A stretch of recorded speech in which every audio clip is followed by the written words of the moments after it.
listening to On the Payroll, a podcast about CRM, project management, consulting, all things that I really enjoy talking about with my guests. It's actually just a very selfish reason I'm doing this. It's just an opportunity to talk about things that I like. In today's episode, I am talking to Chris Loe, somebody I met quite a while ago, quite early in my journey. In fact, I met him during the opening Olympics of the Beijing Olympics in 2008. And the reason I remember that is that we were going live on the 8th of August, and we were, at the same time as deploying stuff, we were also watching the amazing performance. Chris has quite a long and diverse career, and it was something that I wanted to capture. I wanted to talk about it. He's also had experience both in Microsoft CRM and also Salesforce, and that's something that always intrigues me, and I always like to talk about that. So I hope that you've enjoyed it, that you will enjoy it as much as I have. And so I invite you to listen in, and hopefully you will find a few nuggets of information that is useful in your everyday life. Thank you very much and enjoy.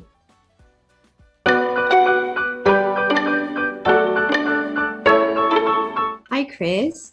Thank you for agreeing to come for the second time on my podcast, On the Payroll. How are you today?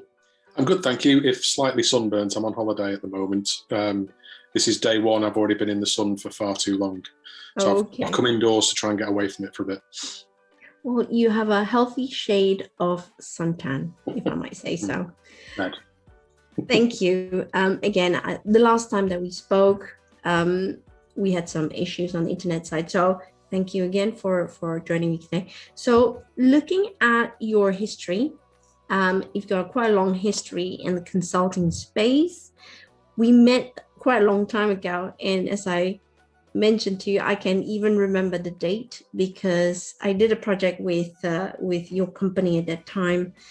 You were the client, and I was with the partner who was implementing Microsoft CRM, and your go live date was on 8th of August 2008. And the reason why I can remember that was on go live date, China was having its opening ceremony for the Olympics. So what I'd like from you is if you can tell us the story of how you got to where you are today. You're a solution owner at Slalom? Yeah. Yes. Can you just walk us through and tell us your story? Wow. Okay. It's a long story as well. I think the best way I find to describe my career is that I've been what I call curiosity led. So I fell into technology by accident. I tried university, but it wasn't for me. I dropped out early, kind of had the conversation with my parents. It was, if I wasn't going to do university, I had to get a job. So I did a couple of different temping jobs, mainly admin type roles, quite boring stuff if I'm honest. And then just by sheer chance, I got an admin role in a project office for a company that were building a brand new billing system for Northwest Water, or United Utilities as they are now. So I worked in the project office doing some admin, but then kind of got a bit hands-on. Essentially, I became a release manager over time. But it was at a time, this was around the year 2000, when there was a huge shortage of technical skills, technology skills. So literally we were almost dragging people off the street. If you could type, you get a job. And actually, funnily enough, some of the guys I work with in the development team were all being given sponsored night courses, how to learn Pro C. They were all ex gas fitters from the utilities companies themselves. They were kind of cross-training people who were in manual roles to take up technology roles. It was such a shortage. So I took this job initially, not necessarily seeking technology as being my future, and essentially I kind of just went from there. So I got trained on the job to be a release manager. Then I moved on to the help desk. I was on the help desk for a bit, kind of helping customers with issues.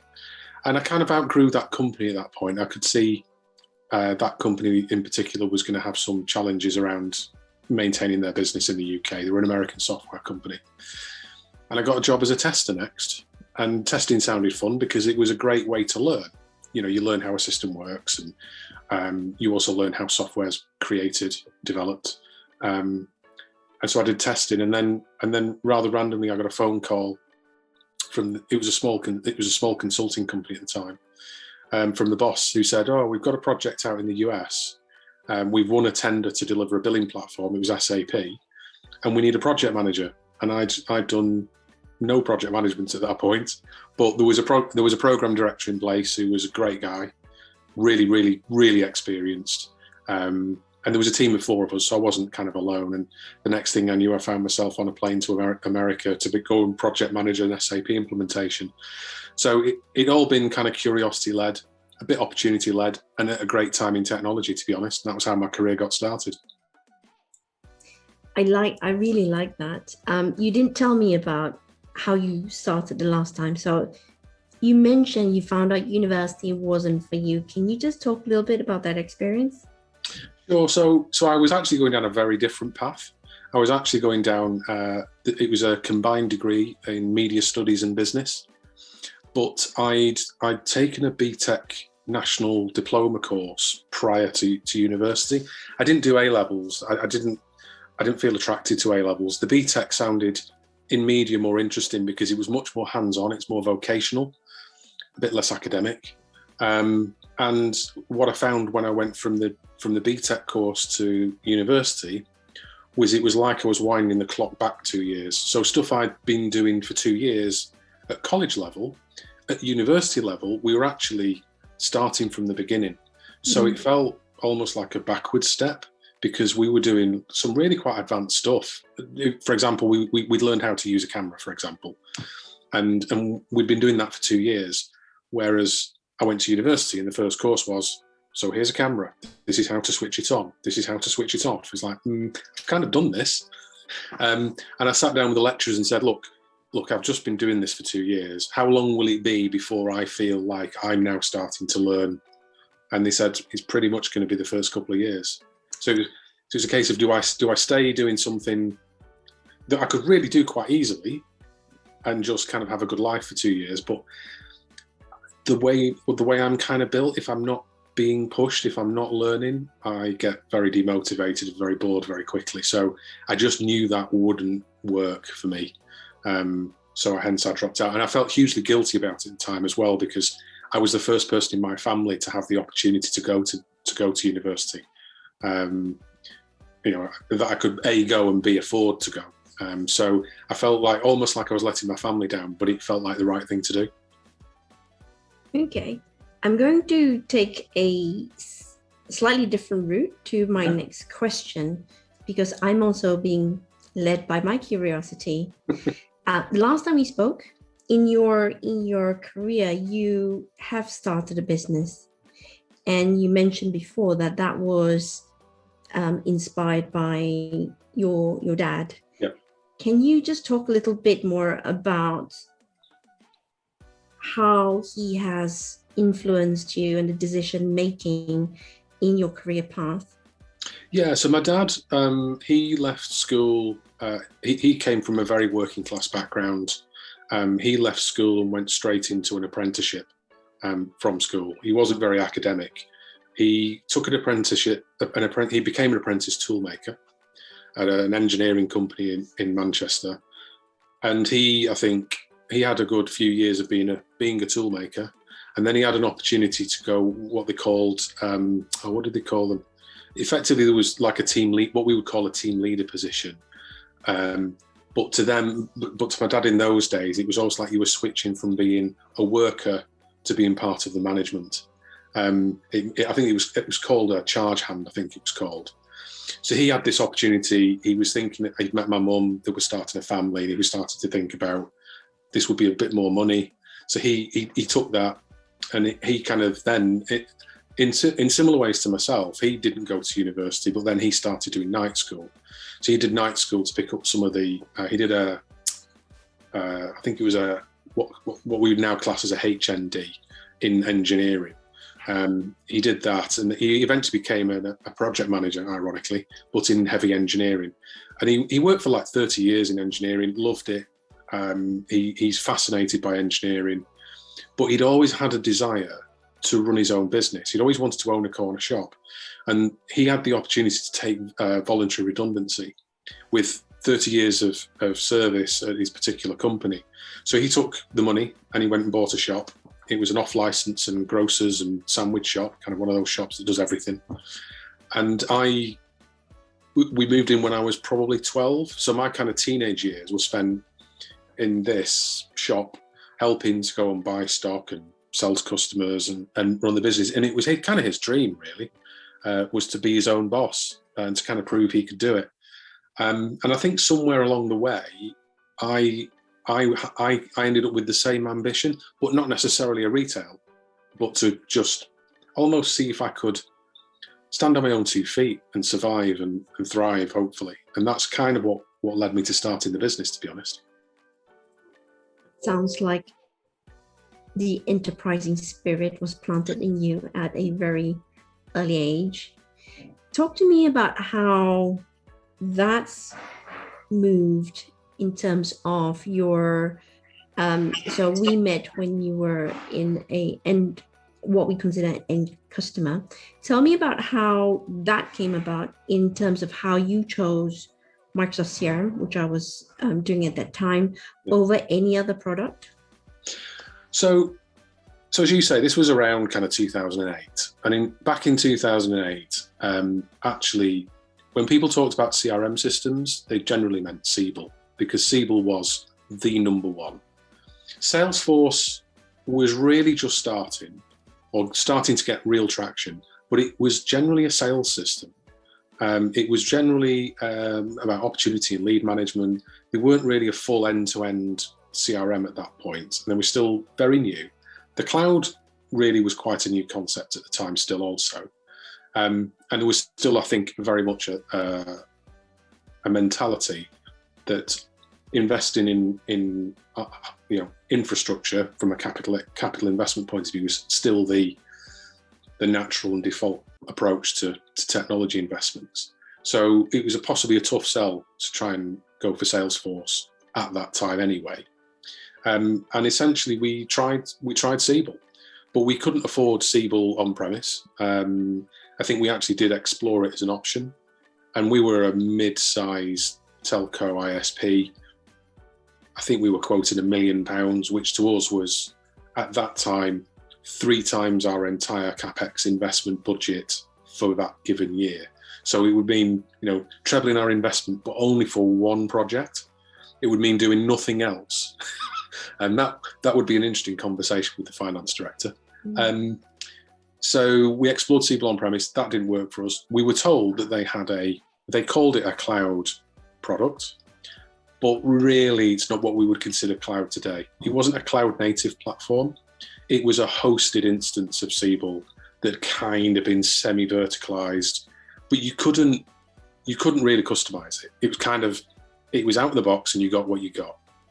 The other problem was it was hosted in the US on the West Coast, and most of their customers were in the US on the West Coast.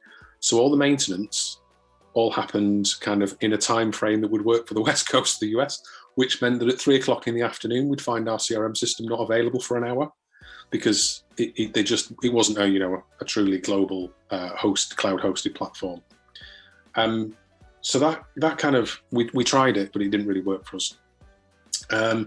So we then explored alternatives. As I say, Salesforce was up and coming, but we were looking to solve both the sales and customer service problems.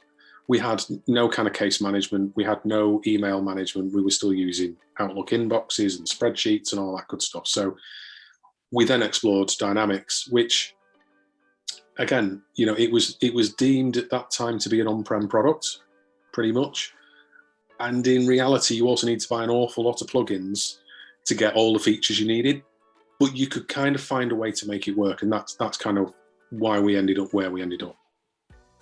Okay, thank you for that. That was really interesting to hear about how you got there. So from there, you started your consulting business. Am I right? Can you tell me what prompted you to think, oh, I'm going to go and start off on my own now? Can you tell me about how that came about? I suppose it'd been in the back of my mind for a little while. Obviously, the seeds had been sown a while back, having grown up in the shop. I'd reached a point in my life where I suppose I'd accrued a fair amount of experience at that point in terms of delivery of both as an end, or I'd operate in both an end customer scenario, as you mentioned, but I'd also, prior to that, worked in customer-facing roles.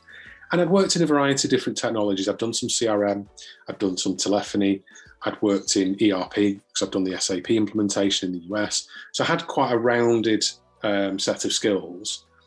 But I also felt that was at an age where I could afford to take some risks. I didn't have any kind of dependencies. It was just myself I was putting at risk effectively by, sticking my neck out and trying to make a business work.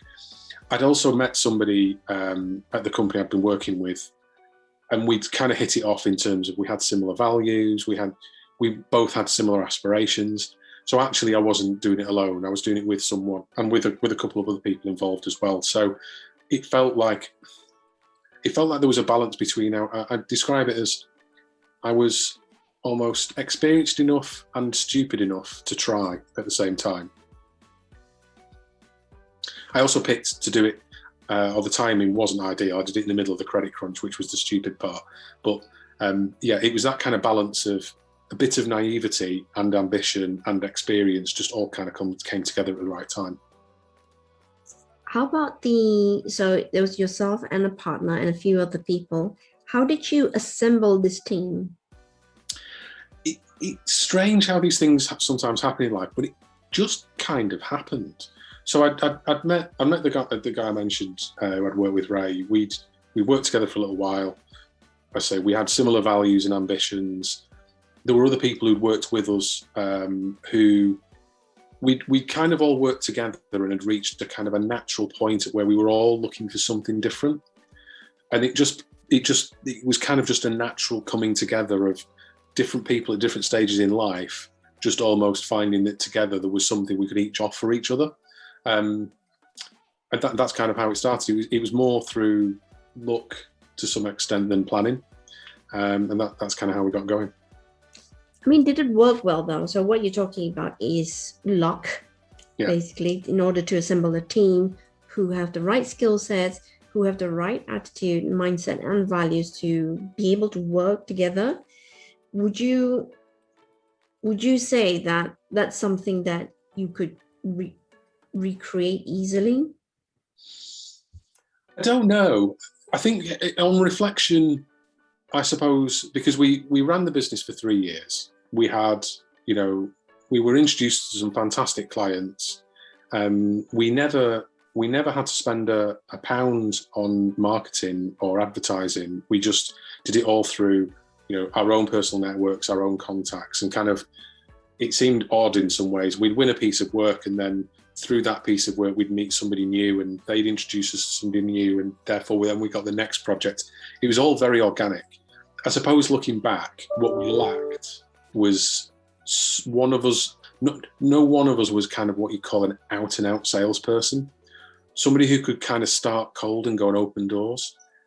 That was the one thing looking back, and probably the reason why we didn't really take off was we didn't have that person in the mix. So we had a great mixture of people with, as I said, similar values. So there were never any big fallouts or even any real disagreements, to be honest. But we probably did miss something in that we didn't have that in the mix, and that would be one of my learnings. How did the business come to a close? It sort of came to a bit of a natural end. So we'd given it 3 years. As I say, we started in the middle of the credit crunch, not a great time. Our plan was to try and attract investment. And the problem was that because we were starting from zero, at that time, there were very few people who were willing to effectively invest in, well, they would be investing in us as people. They weren't investing in us as we had a base of customers, or we developed a product, or we had some kind of asset. We didn't have that. So it meant that investment was hard to attract. So that model hadn't really worked for us. And you kind of end up in a situation as a consultancy where it's almost like contracting, but it had more variety to it and we were a little bit more in control. But it wasn't the business that we really wanted. It wasn't going to be a situation where we could kind of grow it and bring more people in. And that was kind of what we wanted to do. So I think there's almost a cycle that if you've done 3 years within a business, if you had a kind of a bit of a 3-year plan and you get to the end of that 3 years, it was probably a good time to then sit and go, okay, so we're not quite where we wanted to be. Do we now almost commit for the next 2 to 3 years? Or is it time to do something different? And I think in parallel, both of us in our lives, I think maybe our priorities had slightly shifted. I wanted to go and kind of buy a house and kind of take on some more financial commitments. I felt like I'd given it a fair try. So I'd kind of scratched the itch. So I didn't feel like I needed to kind of keep going for that reason. It just became a natural end. And it was all very amicable, which was a good thing. Okay. You also have a lot of experience with, as I say, end clients and consulting. Where does your passion lie? My passion lies in making the end client, and that's if I'm a consultant, that's my client's customer, making my client's customer's life better. Now, whether that's as a consultant or whether I work for that particular business, I have never really cared one way or the other. It's improving the lives of the end customer. That's kind of what motivates me. It's improving their experience, improving the service we deliver to them. That's what motivates me. And that's when I say I've been curiosity-led, that's why I've switched from maybe between different industries, because I've wanted to learn how to help customers in a different industry or using a different technology. That's what's kind of led me down that particular path. So it's the end customer rather than am I a consultant or am I working for an end client? Okay. Do you have a preference in which kind of roles you prefer? Because they are different. As a consultant, you go in, you do the job, you move on to another project, whereas not so much for an end customer. Yeah, I suppose I've probably taken more satisfaction sometimes in the end customer business because you get quite emotionally invested. As a consultant, sometimes you do still get emotionally invested, but sometimes you're only there for quite a short time. You might be there for 6 to 12 weeks, or you could be there for 2 years. It could be quite a range in time frame. So I've experienced a lot of growth in end customer businesses. But then the flip side as a consultant is, and you can look at it the other way around, the downsides of being in the end customer are things like corporate and company politics. You tend not to get as bogged down with that as a consultant. You're there to do a job. Now, being the consultancy can sometimes be political because some businesses, are more used to that than not.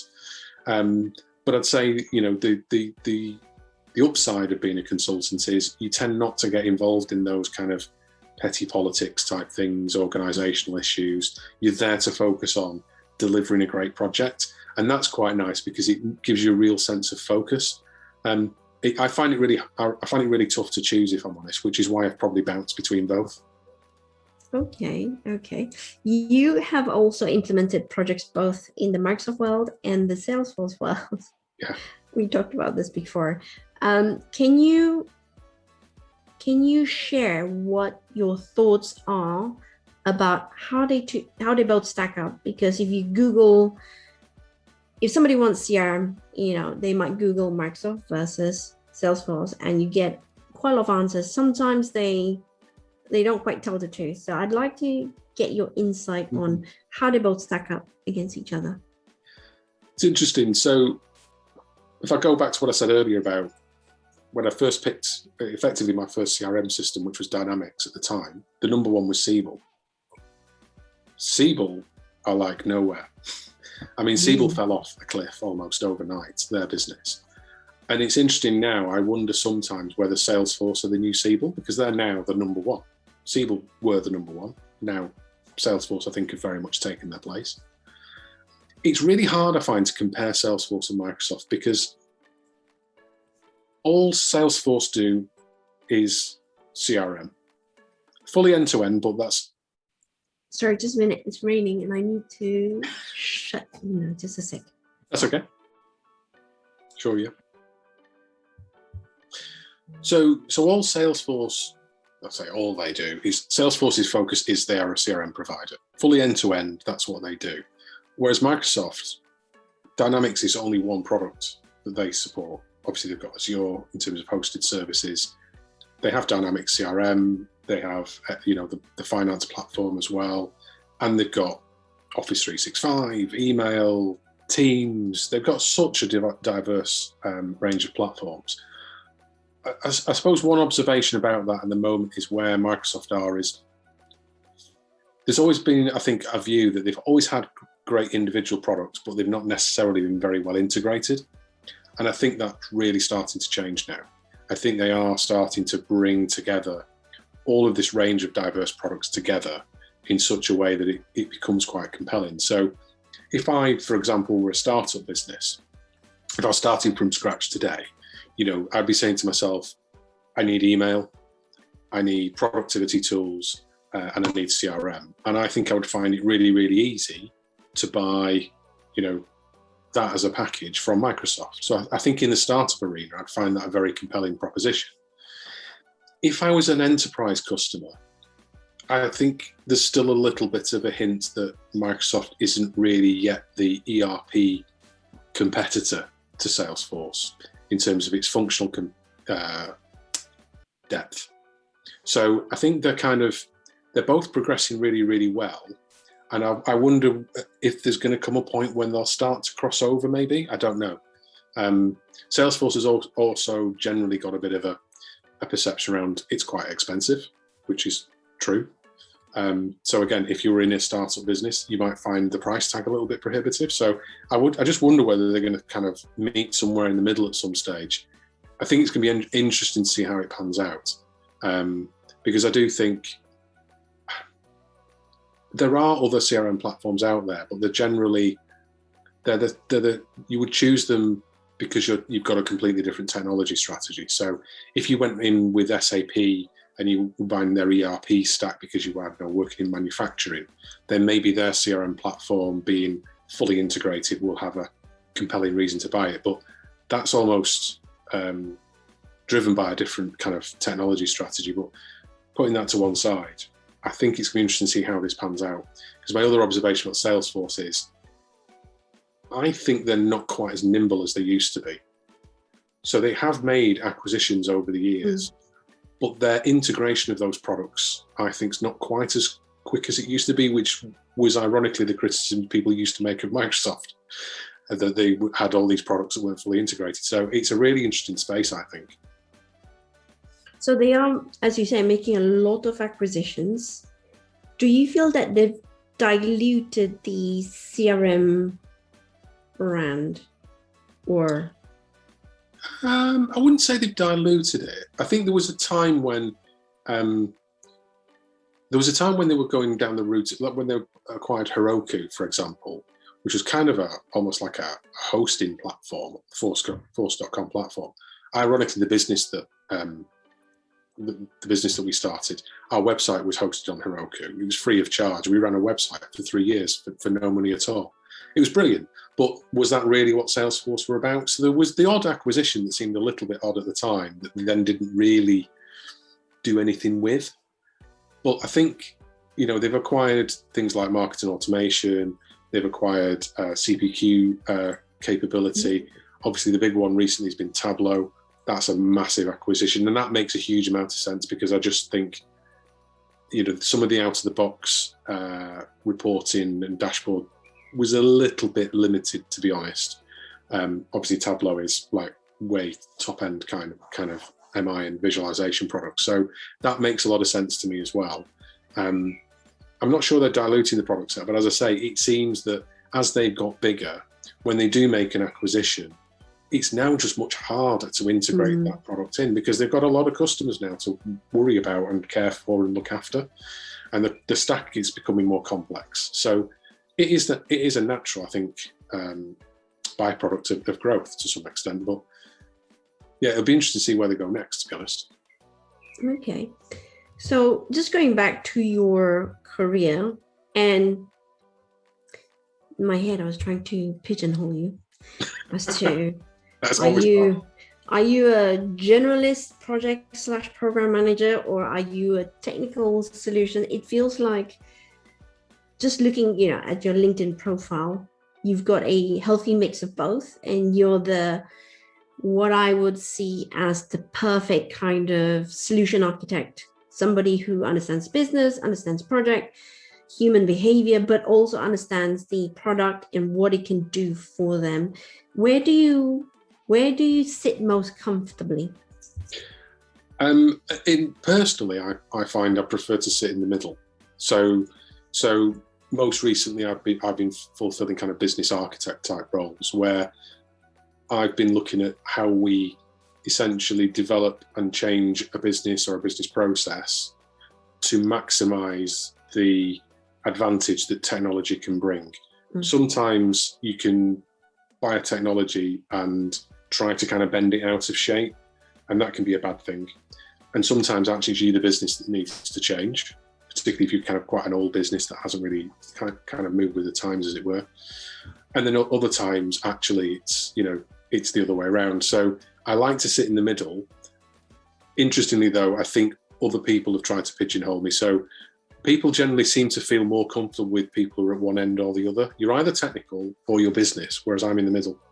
And I'm happy to be where I am, but it is a tricky one. It is a tricky one. What would you say to someone who is aspiring to do the kind of things that you do? So your career path had been, as you say, quite following your curiosity and happenstance. If somebody wanted to do what you do, what would you suggest that they get started with?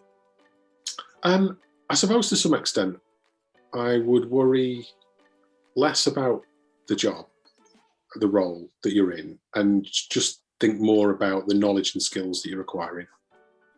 In hindsight, that's kind of what I did, but I didn't know I was doing it at the time.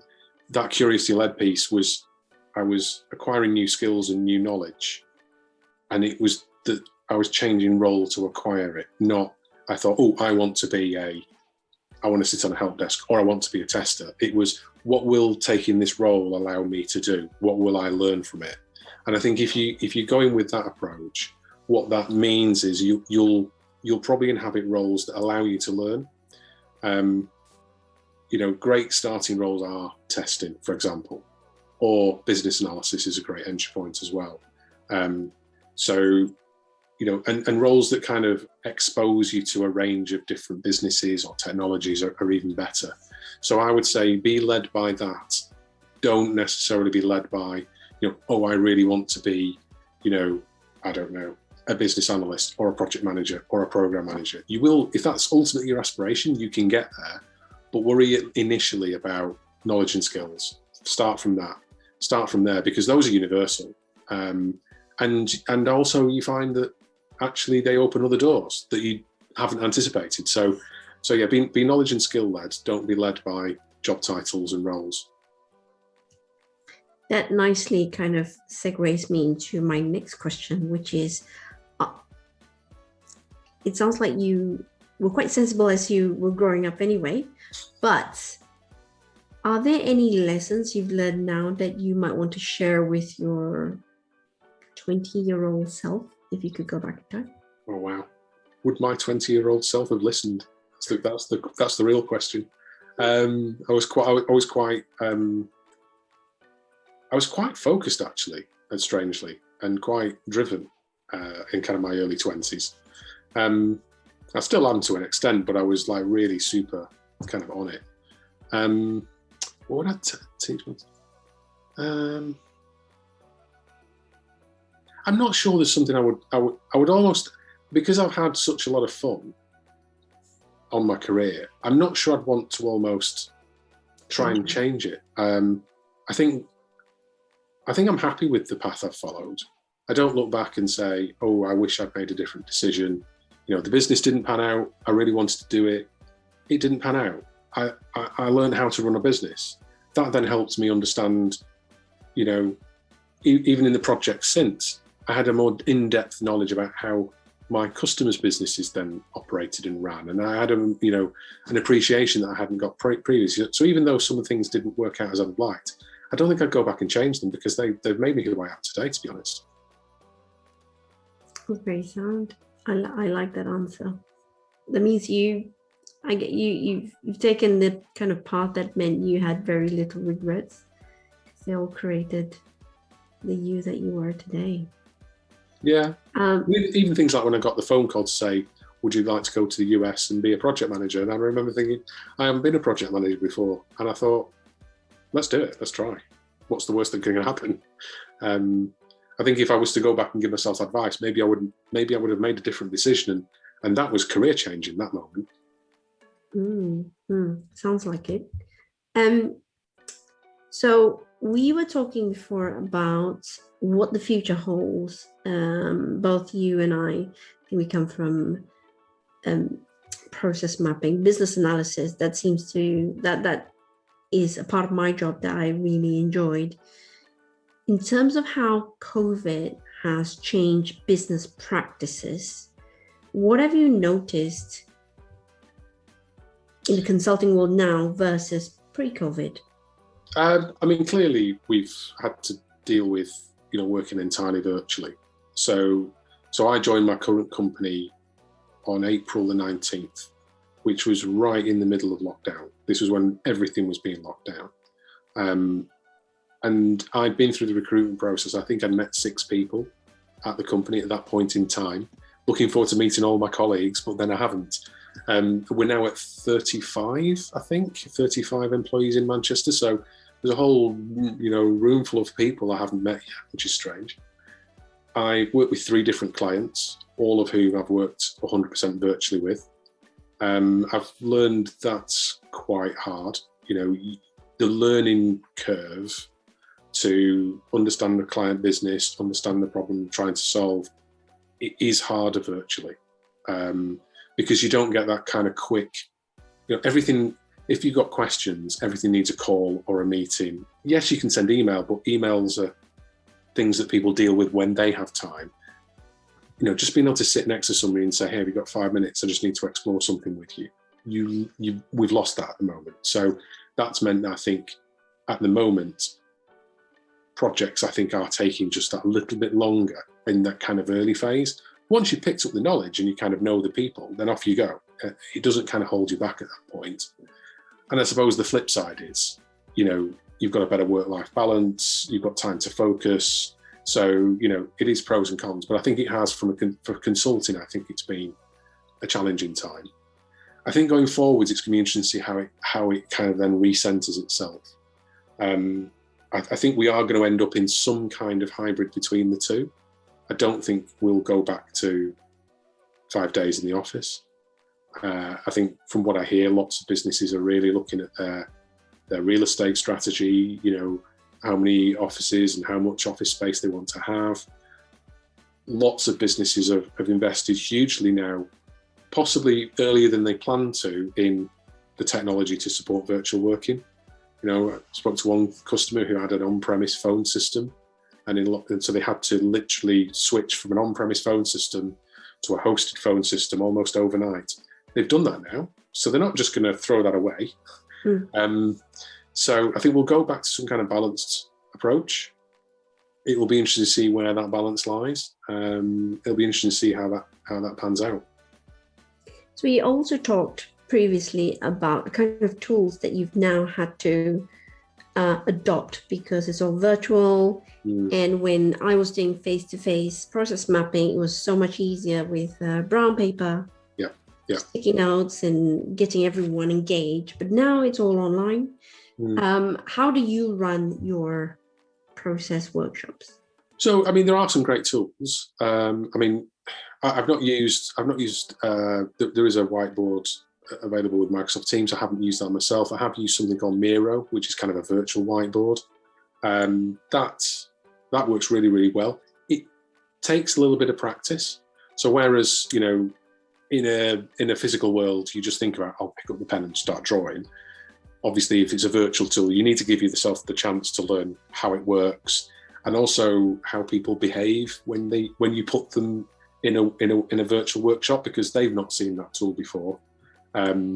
So you need to plan for, okay, we're doing a virtual workshop. I'm going to give you 5 minutes just to explore and get to learn with all what the buttons do, and I'll talk you through it. So once you allow for that, it actually works really, really well. I also, back in my home office, I still have a physical whiteboard. So I can still use that. It's behind my desk, and I can still draw on it, and you can still see from the webcam. So you can still make it work, but it needs a bit more pre-planning. I know workshops always need a bit of pre-planning, but there's just that extra 5% now, I'd say.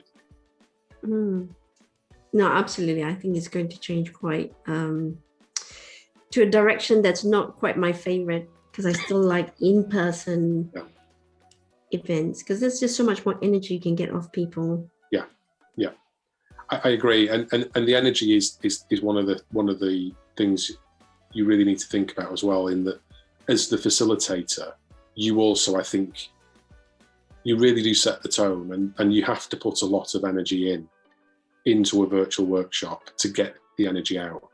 And I think you also have to think much more about short bursts. So whereas in a physical setting, if you've got, let's say, an all-day workshop, you might break every hour and a half to 2 hours. I think in a virtual setting, I'd say 40 to 60 minutes. It needs to be much more broken up, because I think you get fatigue more quickly. I think if you've got a large group, I think if you're not always engaged at the same time, then people can kind of tune out a little bit. It also means that, and I know sometimes this is annoying in a workshop, ironically, you get little side conversations going on, which if they're out of control in a workshop, can sometimes mean you lose control of the workshop. But sometimes they actually help accelerate the process, because you can have multiple conversations. But in a virtual workshop, there's really only one, because there's only one speaker at any one time. So it does make it slightly slower. So there's a few little behavioural aspects to it, I think, that need to be thought about. But it can be done. It can be done. Definitely. As I say, I'm not a super big fan, but that's the way it's going to go. Given your experiencing quite a lot of projects, are there any that come to mind when I say what were kind of projects that were character building, or those that you took away the biggest lessons from? I think probably the one I mentioned where I got the phone call to go to the US, because I was going into a project with minimal experience as a project manager of SAP, not the most straightforward system to deliver. We had a fantastic implementation. We were on time, we were on budget, we were a week early, in fact, which was like unheard of, especially with SAP. And it was a fantastic project. So we went live. I learned an awful lot, but then we were a team of, I think there was 5 of us at the end. Everybody else's visa was running out at the week after we'd gone live. Mine, because I'd been back a bit earlier, I'd kind of extended mine. So I had to drive the whole team to the airport so they could go home, renew their visas. And then went back to the office, and literally I got back to the office to find the billing manager who was hugely panicking at the time, because we'd run the first billing run and the bills had come out, and he'd spotted some of them were, or at least he initially thought all of them were wrong. But they were all wrong by a number of digits. So what should have been a $250 water bill was actually $250,000.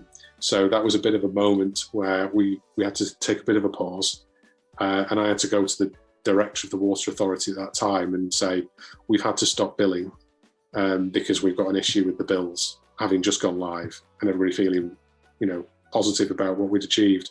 So that was a character building moment for me, I think. So tell me about how you manage that situation with the client, because obviously anyone listening would say, oh my God, that is on go live is a big thing. So how did you manage the client? It was all about frequent communication. So obviously the director wasn't happy that we'd had this problem, but we'd caught it early. So, it's not like we'd sent the bills in the post, the customers had opened them and it had gone into the press, which it would have done if they hadn't been checked. So it's good that we'd captured the issue. Obviously then the next question is, what's the cause? And then the second question after that is, how do we fix it? And then the third question is, how long is that going to take? Because obviously billing is to collect cash, and without cash coming in, that can impact cash flow. So time is a factor as well. So what I would say, having flagged it early, caught it early, and then fronted up, not try to kind of, brush it under the carpet or find a quick way around the problem. We could have kind of just amended those bills, got them out. The right thing to do was to stop, understand the underlying problem, which we got to within about 24 hours, and then understand what we needed to do to kind of unwind and fix it. But I was speaking to the director probably once every 2 hours for the first 2 to 3 days, even if it was just a quick 2-minute conversation in the corridor, just say, look, this is where we're up to, this is what we're doing next. And he actually was offering advice as well, because he had knowledge of how the business operated. And the problem that turned out to be something relatively small. It wasn't all of the bills. I think it was about 5% of the bills, and it was 5% of the customers had a slightly older type of water meter. And essentially we'd, in the data migration, lost a digit. So therefore the billing system thought the meter had gone all the way around. And that was what the underlying problem was. So we then had to kind of fix some data and then reproduce the bills. And the thing that amuses me is that in the time this took to fix, the rest of the team had gone off, renewed the visas, they arrived back, and they arrived just in time to help me put all of the new bills in the envelopes. Wow. Okay. Sounds pretty harrowing. So a few days, you said, for all of that too. We took end to end to get the bills stopped, fixed, corrected, reprinted, and in the mail. It took about 7 days. Okay. Is this something that, on hindsight, you could have captured before go live? Yeah, I think so. I think if you find 5%, an issue that affects 5% of your customer base, I think there's something in our analysis of the data that was lacking, in that we hadn't spotted this particular type of meter. That being said, I'm not sure quite what. I mean, I wasn't at the time. I'm no data specialist, but I think that type of issue, I think you'd hope to spot earlier. Maybe we should have gone a little bit deeper and taken a bit more care over our initial analysis. But we had all the checks and balances in that meant we captured the problem. So we had on the billing platform, you kind of check for very, very low bills. So you don't want bills that are like 4 cents, because it costs more to mail it than it does to produce it. And you also have an upper threshold, and it was the upper threshold that got kind of, the flag had been raised that, this isn't a $20,000 bill, this is a $200,000 bill, and it's a domestic water meter. So the checks and balances kicked in, but I would have hoped to have found it earlier. Okay, so just taking it back to your career with the different partners, consulting partners, it sounds like you've worked with range of different sizes. So KPMG is huge compared to Slalom. What are your thoughts on the different cultures of the different size partners that you've worked in? Well, I'd say KPMG, Big 4, Big 5, Consultancy, that is almost different to every other business I've ever worked in. It's a partner-driven business. It's a partnership, effectively. That creates a different culture. in terms of the way it behaves. So that almost is the one that stands out as being, it took me some time to kind of understand how the business operated, how decisions were made, how to get yourself known around the firm. One thing I noticed, it's a very, and KPMG might not like me for saying this, it is a very London-centric business. Their head office is in London. Yes, they have regional offices, but my experience was, to progress, to get somewhere, you really had to be traveling to London and getting yourself known in the London office to really make progress, which is a shame. It really is a shame. The other business I've worked in kind of, well, my business was like, five of us, 5 or 6 of us, right to, private equity funded businesses of 400 to 600 people. They're quite fun because if there's private equity investment involved, generally you're in high growth mode. That's, can be quite good, quite a good challenge as well. Try to keep up, keep pace, keep moving. They're all slightly different, but they've all kind of got the pros and cons. And Slalom sits right in the sweet spot for you in terms of size? Yeah, I think so. It's an interesting one because Slalom, as you say, Slalom in the UK, we're still relatively small. I think there's 35 of us in Manchester. Globally, I think we're just about to hit 10,000 employees, but 1,000 of those are outside of the US. So obviously in the US, a big company, not as big and as well known globally. But the interesting part to that is that I think the next stage on Slalom's global journey. So having grown successful in the US, how does it grow now in other countries? Manchester opens. Actually, I think we opened up in Australia just after lockdown hit.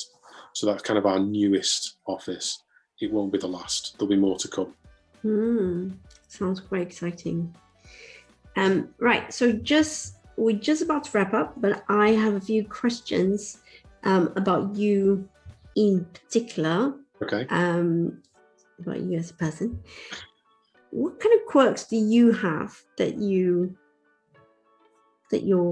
team members may not be aware of? What kind of quirks?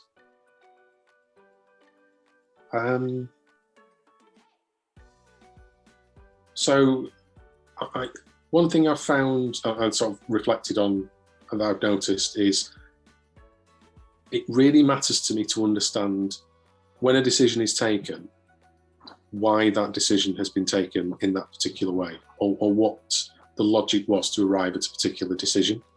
So I've sometimes been challenged by leaders who say, well, we decided to do this. And I'll say, but why are we doing that?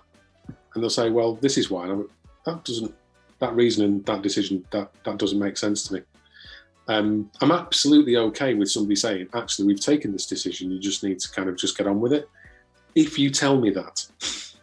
But if you try to give me a logical reason that doesn't actually support the position, then I'll just keep asking why.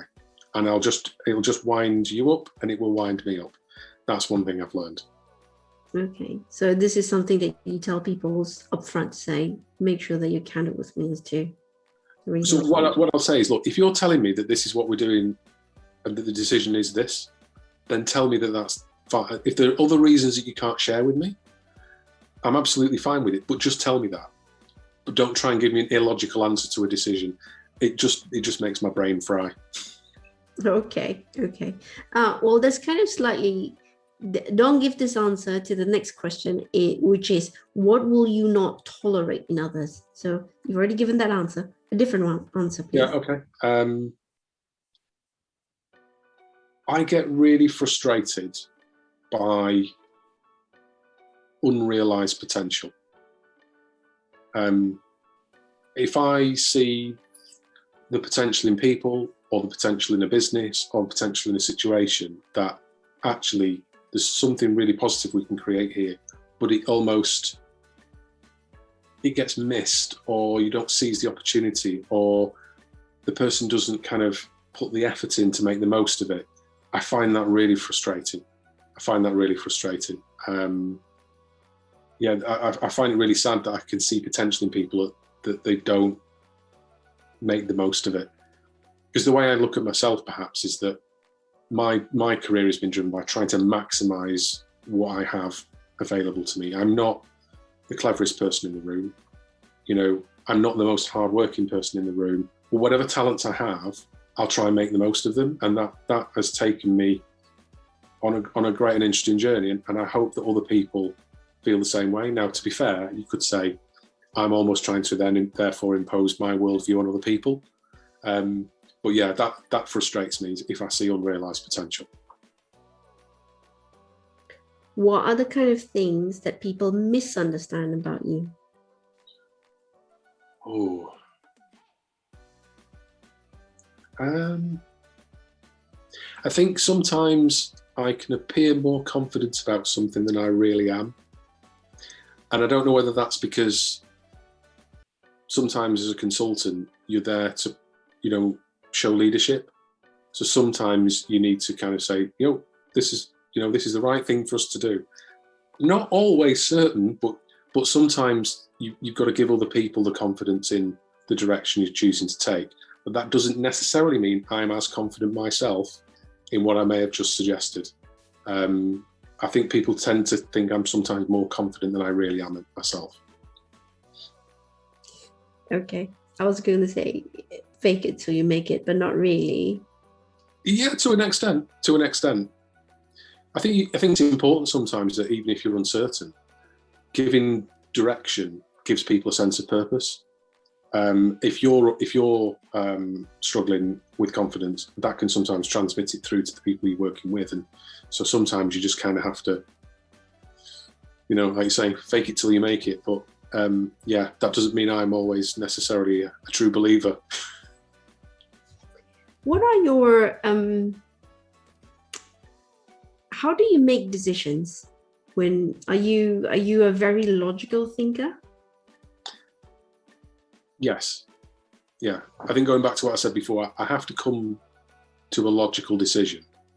I sometimes find, even though you have a kind of a gut feel sometimes, even though my gut feels pretty strong, I still need to work out why, which might seem a bit bizarre. Other people just seem to trust the gut and go. They're probably perhaps more entrepreneurial than I am. But that's I have to then think, oh, why did I think that? Oh, I've thought that because of this. And as long as I've got that kind of sense of logic behind it, then I'll be fine with it. Okay, thank you for that. One last question.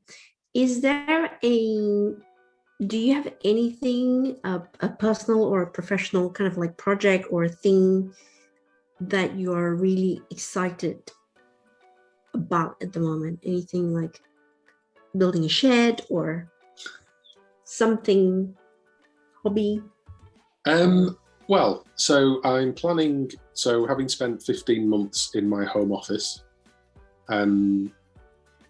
we bought the house that we're in now in 2018. I didn't necessarily think I'd spend, a year and a half in what became the home office. It went through a slightly rapid redevelopment. I had some back issues that meant I needed to get a standing desk. So I kind of had to get the old desk out, get a standing desk in. So it's kind of been made to work, but it's not necessarily my most loved room. I've not created it as a nice environment. So I have got some ideas around what I want to do with it, but it involves new flooring, redecorating the walls, rethinking the layout of it. It's not a big room, but of course I'm working in it every day, so it's hard to. It'll take me some planning, but essentially that's going to be my next DIY project, is upgrading the home office so it's a slightly nicer place to be. Especially since we're spending a lot of time at home in the office. Okay, thank you very, very much, Chris. I really appreciate the second round of interview with you. We covered almost everything that we did before and more, and I managed to slip in some interesting questions towards the end. Thanks a lot, and enjoy the rest of your holiday. You're welcome. I'll go and get some ice on my face now, I think. Thank you. Thanks.